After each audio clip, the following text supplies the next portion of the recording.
Bienvenue à toutes et à tous pour notre exploration du jour. On va se pencher sur une question qui paraît simple mais qui peut avoir de vrais impacts.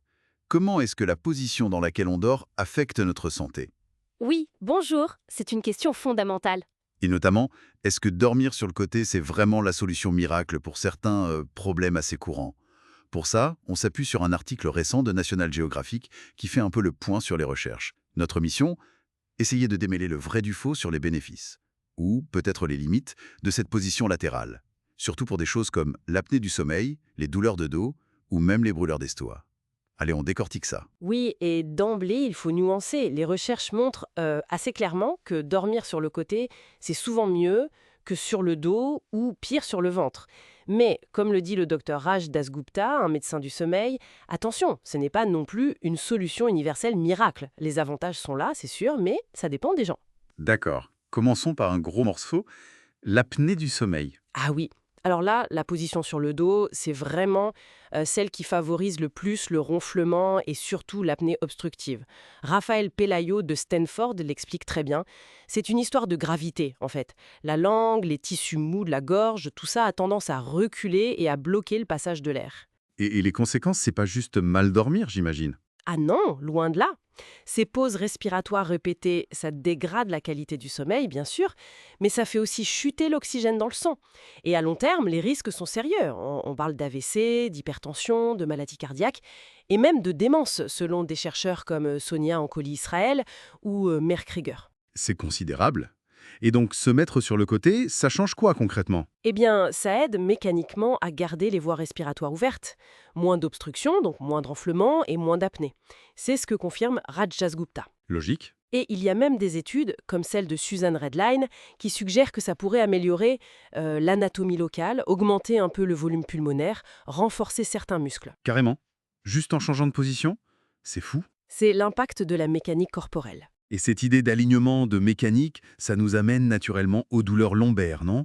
Tout à fait. Un autre problème très fréquent. Là aussi, l'article est assez clair. Sur le côté, c'est mieux que sur le dos, et c'est surtout beaucoup, beaucoup mieux que sur le ventre. Oui, la position sur le ventre est souvent considérée comme la pire pour la colonne vertébrale, comme le rappelle Aleksandar Videnovic de Harvard. Pourquoi le côté est mieux, alors? Parce que ça permet de mieux respecter la courbe naturelle de la colonne. Ça diminue la pression sur le bas du dos, sur les hanches aussi. C'est particulièrement important, notre âge Dasgupta, pour les personnes enceintes ou celles en surpoids où la pression est déjà plus forte. Et il y a cette astuce qui revient souvent? Ah oui, l'oreiller entre les genoux, et Raphaël Pelayo en parle souvent. Ça aide vraiment à maintenir l'alignement des hanches et du bassin, et donc à soulager la colonne. C'est un petit truc, mais ça peut faire une différence. D'accord. Apnée, dos, et quid de la digestion? Les brûlures d'estomac, par exemple. Encore un domaine où la position joue, oui. Dormir sur le dos, ça peut clairement aggraver le reflux acide. Ah bon? Et ça peut avoir des conséquences à terme? Bah oui, le reflux chronique, ça irrite l'œsophage. Ça peut mener à des ulcères, à des difficultés pour avaler, voire à des choses plus sérieuses comme une hernie hiatale quand une partie de l'estomac remonte, ou, dans les cas les plus graves et chroniques, augmenter le risque de cancer de l'œsophage. Ah oui, quand même. Et là, l'article mentionne un détail crucial, il me semble, le côté gauche. Exactement. C'est un point vraiment intéressant et précis. Dormir sur le côté, surtout le gauche, ça positionne l'œsophage un peu plus haut que l'estomac. Du coup, la gravité joue en notre faveur pour empêcher les remontées. C'est lié à la forme même de notre estomac. Une étude de 2022 l'a bien montré. Fascinant. Meyer Krieger ajoute que ça pouvait même aider l'estomac à se vider plus vite vers l'intestin. Et puis, comme le dit Videnovic, surélever un peu la tête, ça aide aussi bien sûr. Bon, d'accord. Les bénéfices sont clairs dans ces trois cas. Mais admettons qu'on dorme sur le dos ou le ventre depuis toujours. C'est pas si simple de changer ses habitudes, non? L'article donne des pistes. Oui, heureusement. Il y a des astuces pratiques. Déjà, avoir assez de place dans le lit. Logique. Utiliser un oreiller de corps, ça peut aider à se caler, ou même une simple serviette roulée dans le dos pour éviter de se retourner. Le fameux truc de la balle de tennis cousue dans le dos du pyjama. Voilà, c'est un peu le même principe. C'est un peu rustique, mais bon. Il existe aussi des appareils plus modernes qui vibrent si on se met sur le dos ou des applications. Et puis Merck Krieger le dit en plaisantant, mais parfois un petit coup de coude du partenaire, ça peut être efficace aussi.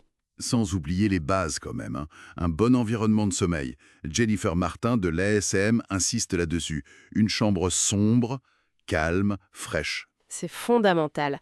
Mais point important, si on essaye de changer, que ça reste inconfortable ou que le sommeil ne s'améliore pas vraiment, il ne faut pas hésiter à consulter un spécialiste. Bien sûr, il peut y avoir autre chose derrière. Exactement. Dormir sur le côté, c'est une aide, pas forcément la solution unique. Alors, si on essaye de synthétiser qu'est ça, changer sa position pour dormir sur le côté, ça peut vraiment apporter un soulagement net pour l'apnée, les douleurs de dos, le reflux, pour pas mal de personnes. Oui, les preuves scientifiques sont assez solides pour ces bénéfices spécifiques. Ce qui est frappant, je trouve, c'est de voir comment un changement, somme toute, simple, jouer avec la gravité, l'alignement, peut avoir des effets si importants sur des systèmes aussi différents, respiratoires, squelettiques, digestifs. Ça montre bien comme tout est lié dans le corps. Tout à fait. Une interconnexion qu'on oublie parfois. Mais il faut garder en tête que l'efficacité, elle varie d'une personne à l'autre. Ce n'est pas automatique pour tout le monde. D'accord. Et pour conclure, peut-être une petite question pour réfléchir.